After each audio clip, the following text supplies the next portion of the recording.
The conference room buzzed with chatter as I glanced at my phone. Its screen lit up with an incoming call from Tyler. I stepped out into the hallway, expecting the usual small talk. "How's the trip? When will you be home?" Instead, Tyler's voice came through cold and smug. "I'm divorcing you," he said, his tone almost triumphant. "I've already sold the apartment, so you'll need to figure out where you're going to live. Enjoy that." For a moment, I couldn't breathe. The audacity of it, the complete lack of remorse, it was almost laughable. My hand tightened around the phone as his words sunk in. "You sold the apartment?" I asked, keeping my voice steady. "Yeah," he said with a dry laugh. "Nicole and I need the money to set up our life together. She deserves better than a tiny place like that anyway." Nicole. The name stung, though I'd suspected for months that there was someone else. Tyler's late nights, his sudden work trips, and the mounting distance between us all pointed to a third party. To hear him speak her name so casually, as if I were the intruder in their life, lit a fire in my chest. "Sounds good," I replied evenly. There was no way I was giving him the satisfaction of hearing me crack. "My name is Amelia, and up until that phone call, I thought I'd married a man I could trust." Tyler and I had been together for 6 years, and while things hadn't always been perfect, I'd believed in our partnership. We'd worked hard to buy our apartment, a cozy 2-bedroom in the city that I'd fallen in love with the moment I saw it. It wasn't just a home. It was a symbol of everything we'd built together, or at least that's what I'd thought. Looking back, there had been signs, small cracks in the foundation I'd ignored. Tyler's dismissive attitude whenever I asked about finances, his tendency to brush off my concerns with a charming smile and a quick kiss. I'd always assumed his confidence came from knowing what he was doing. Now I realized it came from knowing he could manipulate me. The rest of the day passed in a blur. I sat through client meetings, nodding at all the right moments while my mind raced. Tyler thought he'd won. He thought he could pull the rug out from under me, sell the home I'd worked so hard for, and walk away scot-free. But there was one crucial detail he didn't know. The apartment deed had been in my name alone for months.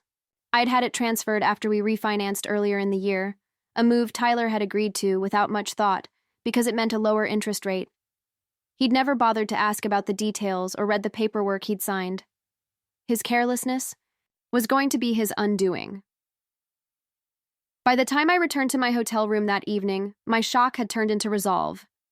I wasn't going to cry or beg. Tyler wanted to fight? Fine, but this was a fight I was going to win. The first call I made was to Chloe, my lawyer and longtime friend. I laid out the situation in painstaking detail, my voice calm, even as my pulse raced. "He sold the apartment?" she repeated, incredulous. "Does he even realize that he can't do that without your consent?" "Apparently not," I said, a hint of amusement creeping into my tone. "He thinks he's already spent the money on his new life with Nicole." Chloe laughed dryly. "Well, he's in for a rude awakening. The sale is invalid. You can prove sole ownership, and if he's taken any money from the buyer, he's on the hook for fraud." The word fraud sent a jolt of satisfaction through me. "What do we need to do?" I asked. "First, we'll notify the buyer that the sale isn't legal," Chloe said. "Then, we'll draft a formal letter for Tyler, outlining the consequences of his actions. If he's dumb enough to try anything else, we'll take him to court." As I hung up, I felt a strange sense of calm settle over me. Tyler thought he'd outsmarted me, that he'd left me powerless and scrambling. But in reality, he'd just set himself up for the ultimate humiliation. I spent the rest of the trip focusing on my work, compartmentalizing my emotions and channeling my energy into the task ahead. The betrayal hurt, but the prospect of reclaiming my life and watching Tyler's smugness crumble gave me a sense of purpose I hadn't felt in months. When I boarded the plane home, I was ready to face Tyler, ready to dismantle his lies, and ready to start a new chapter without him.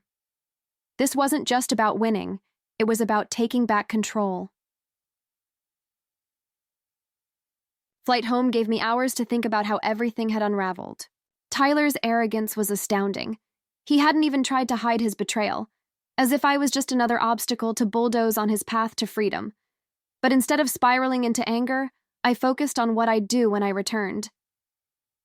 Tyler thought I was powerless, but he didn't realize I'd been playing the long game without even knowing it. As the plane touched down, my first call was to Chloe. "I'm back," I said as I hauled my suitcase off the luggage carousel. "What's the next step?" "We've already notified the buyer," she replied, her tone brisk and efficient. They were shocked, to say the least, and not too happy with Tyler. They're willing to cooperate, which helps our case. "And Tyler?" I asked. "I sent the formal letter to his email this morning," she said. "It outlines the illegality of the sale, your sole ownership of the apartment, and the potential consequences of fraud." He hasn't responded yet, but if I had to guess, he's going to be furious. Good, I thought. Let him stew. When I arrived home, the apartment was eerily quiet. Tyler's things were still there, his jackets draped over the chair, his shoes carelessly tossed by the door, but the place felt different, like the energy had shifted. I took a deep breath and set my suitcase down, knowing that the confrontation would come soon enough. Sure enough, Tyler came storming in that evening, his face red, with anger and his phone clutched in his hand. "What the hell is this?" he shouted, waving the letter Chloe had sent. "You're telling me I can't sell the apartment? It's half mine." "No, Tyler," I said calmly, crossing my arms. "It's not. The deed has been in my name for months. You can't sell something you don't own." He froze, his face a mixture of confusion and rage. "What are you talking about?" I grabbed the deed from the file I'd pulled earlier, holding it up for him to see. "After we refinanced, I had the deed transferred to my name. You signed off on it, remember? Or did you just skim the paperwork like you always do?" For a moment, he said nothing. Then his expression twisted into a sneer. "You think you're so smart, don't you? This doesn't change anything. I already made a deal, and you're going to look like a fool when it all falls apart." I stared at him, unblinking. "The sale is already void, Tyler. The buyer knows it, and they're ready to take legal action if you don't return the money. Oh, and speaking of money," I took a step closer, lowering my voice, "if you've spent a single cent of that deposit, you're in even bigger trouble." Tyler's confidence wavered for the first time. "You don't know what you're talking about," he muttered, avoiding my gaze. "Oh, I know exactly what I'm talking about," I said, my voice steady. "You've spent years treating me like I'm too naive to notice what you're doing. But guess what, Tyler? I've been paying attention, and now you're going to deal with the consequences." He started pacing, his frustration mounting. "This is ridiculous. You're blowing everything out of proportion. You can't just kick me out of here." I raised an eyebrow. "Actually, I can. This apartment is legally mine. You can stay here for now, but only because I'm giving you the courtesy of time to figure out your next move. But let me be clear, I'm not going anywhere." Over the next few days, Tyler's anger turned into desperation. He called me repeatedly, leaving frantic voicemails that alternated between begging and threatening. Meanwhile, Chloe worked behind the scenes to ensure that every loose end was tied up. The buyer rescinded the agreement, furious at Tyler for wasting their time and money, and Chloe drafted the preliminary paperwork for the divorce proceedings. "You're in a good position, Amelia," she told me during one of our meetings. "Tyler has no leverage here. Between the voided sale and the fraud charges hanging over his head, he'll have to cooperate if he wants to avoid a bigger mess." Her words were a relief, but they also reminded me just how much I'd allowed Tyler to control my life. For years, I'd ignored his dismissiveness and arrogance, telling myself it wasn't worth the fight. But now I saw how much I'd been giving up, and I was determined to take it all back. Laura, my best friend, came over one evening to help me reorganize the apartment. We boxed up Tyler's things, carefully stacking them in the corner of the living room. "How's he taking all this?" she asked, holding up one of his gaudy ties with a smirk. "Not well," I said, laughing despite myself. "He's still convinced he can talk his way out of it, but I'm not budging." "Good," she said, tossing the tie into the box. "He doesn't deserve a single bit of your space or your time." I nodded, feeling a wave of gratitude for her support. For so long, I'd felt alone in my marriage, carrying the emotional and financial burden while Tyler took credit for everything. But now I had people in my corner, and that made all the difference. The final piece of my plan fell into place the day Tyler brought Nicole to the apartment. I was sitting at the dining table, reviewing some paperwork when they walked in like they owned the place. Nicole looked around with a smug smile, her arm looped through Tyler's. "So this is where we're staying?" she said, her voice dripping with entitlement. I stood up, my heart pounding but my resolve unshaken. "No," I said firmly. "This is where Tyler was staying. You, Nicole, won't be staying here at all."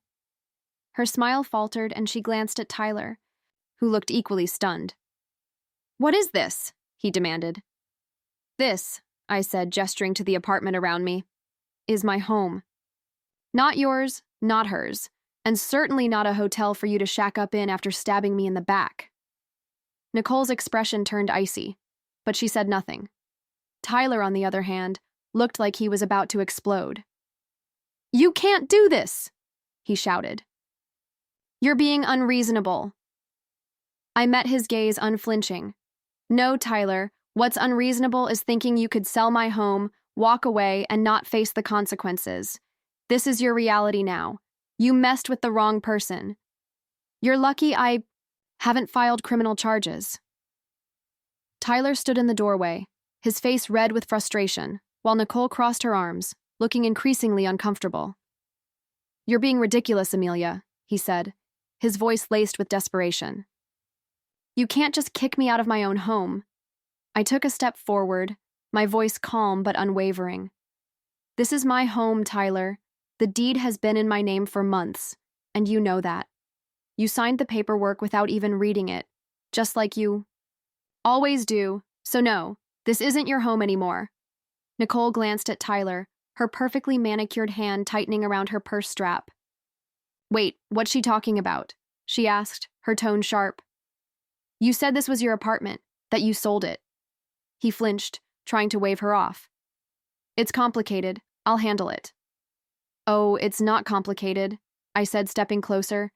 "You tried to sell an apartment that doesn't belong to you. That sale is void, Tyler, and as of right now, you don't have a leg to stand on." Nicole's composure cracked. "You mean the money you told me you had?" She stopped mid-sentence, her voice rising. "Oh my God, did you lie about that too?" "Nicole, let me explain," Tyler said quickly, holding his hands up, but she wasn't having it. "No," I said, cutting him off. "Let me explain. Tyler tried to sell the apartment behind my back, thinking he could pocket the money and leave me with nothing. What he didn't know is that I had the deed transferred to my name months ago. So not only did he fail to sell it, but he also committed fraud by pretending he could." Nicole's mouth opened and closed like a fish gasping for air. "Fraud?" she whispered, taking a step away from him. "Are you serious?" "Yes, fraud," I said, crossing my arms. "And I'm prepared to press charges if he doesn't get his things and leave by the end of the day." Tyler's facade finally cracked. "You can't do this, Amelia," he said, his voice pleading now. "We've been together for 6 years. You can't just throw me out." "You threw me out the moment you made that phone call," I said, my voice hardening. "You told me you were divorcing me and laughed about me having to find a new place to live. You didn't just betray me, Tyler, you tried to ruin me, so don't stand there and act like you're the victim." Nicole took another step back, her eyes darting between us. "This is insane," she muttered, clutching her purse tighter. "You didn't tell me any of this, Tyler. You said you had everything handled." He turned to her, desperation written all over his face. "Nicole, I can fix this. I just need—" She cut him off with a raised hand. "Don't! Just don't! I'm not getting dragged into your mess." Without another word, she turned on her heel and stormed out, leaving him standing there, stunned. Couldn't help but smile as the door clicked shut behind her. "Looks like you're on your own," I said, turning back to Tyler. "Now, let's talk about what happens next." He slumped onto the couch, burying his face in his hands. "Amelia, please. I screwed up, I know that, but you don't have to do this." "You're right, I don't," I said, grabbing a folder from the kitchen counter and setting it on the coffee table in front of him. But I'm going to. This is the divorce paperwork. My lawyer has already drafted it, and I suggest you sign it quickly. The sooner you do, the sooner we can both move on. He stared at the folder, his face pale. You really hate me that much? Hate. You? I let out a bitter laugh. No, Tyler, I don't hate you. I feel sorry for you. You had everything. Someone who loved you, a home we built together, and you threw it all away because you couldn't see past your own ego. I stood, my heart pounding but my resolve unshaken. I want you out of here by the end of the day. Take your things and figure out where you're going to stay. This is the last time I'm giving you any grace. He opened his mouth to argue but stopped, his shoulders slumping in defeat. Fine, he muttered. I'll go. Good, I said, walking toward the door. And don't even think about trying anything else. Chloe's already handling everything, and the next time you cross a line, I won't hesitate to let the courts handle it. As I opened the door, Tyler slowly stood, grabbing his coat. He didn't look at me as he walked out, his footsteps heavy with defeat. For a moment, I felt a pang of sadness, not for him, but for the life we could have had if he'd been the man.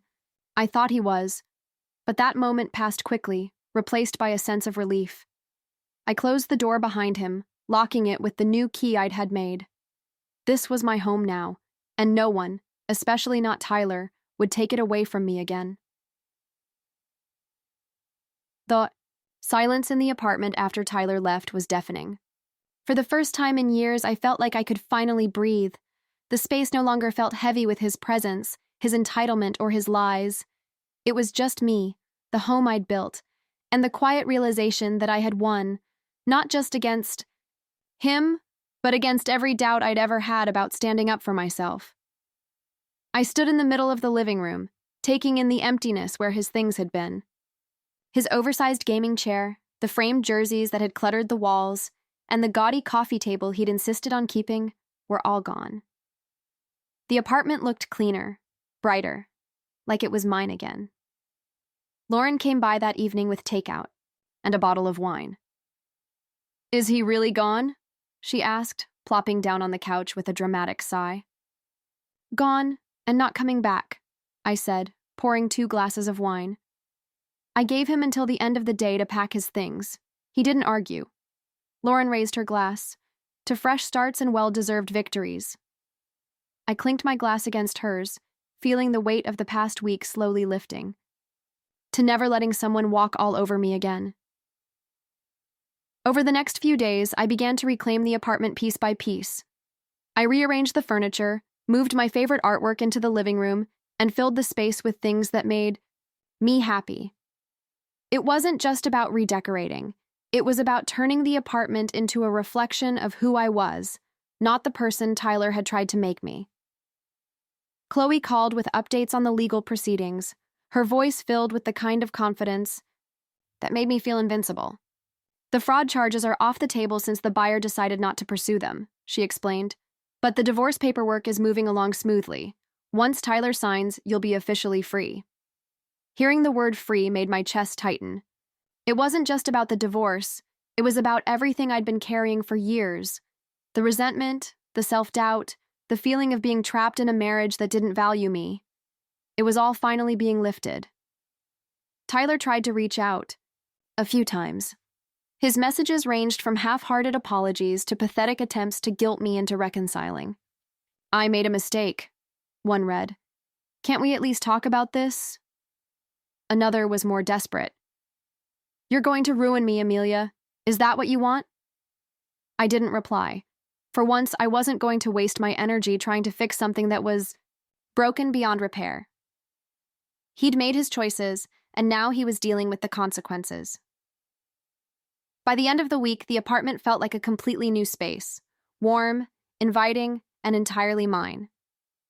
As I sat on the couch with a cup of tea, the city lights twinkling outside the window, I thought about everything that had happened. Tyler's betrayal had been a shock, but it had also been a wake-up call.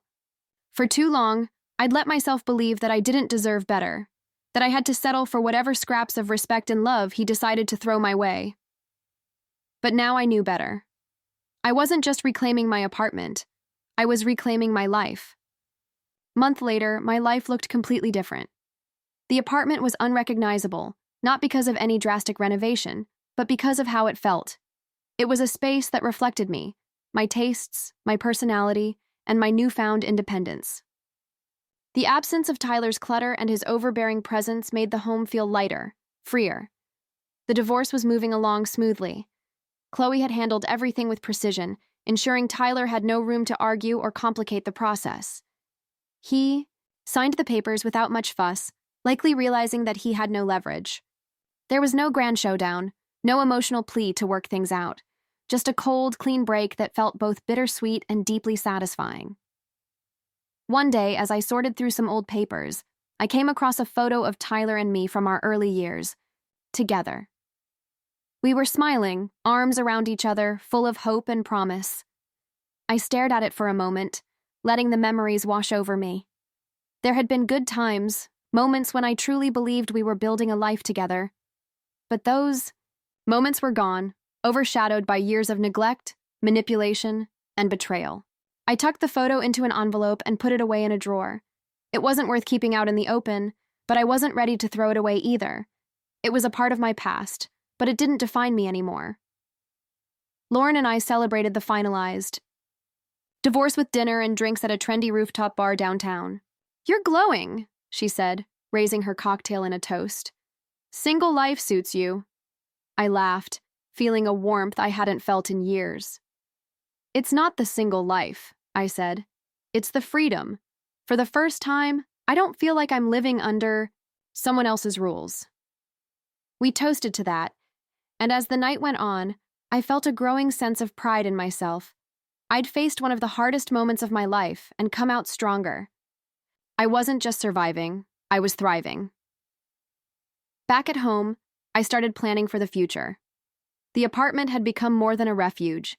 It was a symbol of everything I'd reclaimed. But I knew I wouldn't stay there forever.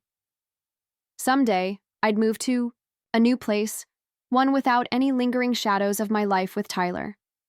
Until then, I was determined to make the most of every moment in the space I had fought so hard to keep. As I curled up on the couch that night, a sense of peace washed over me. I thought about how Tyler had laughed during that phone call, so certain that he'd won. And I couldn't help but smile. His arrogance had been his downfall, and my quiet strength had been my salvation. This wasn't just the end of a marriage, it was the beginning of a new chapter.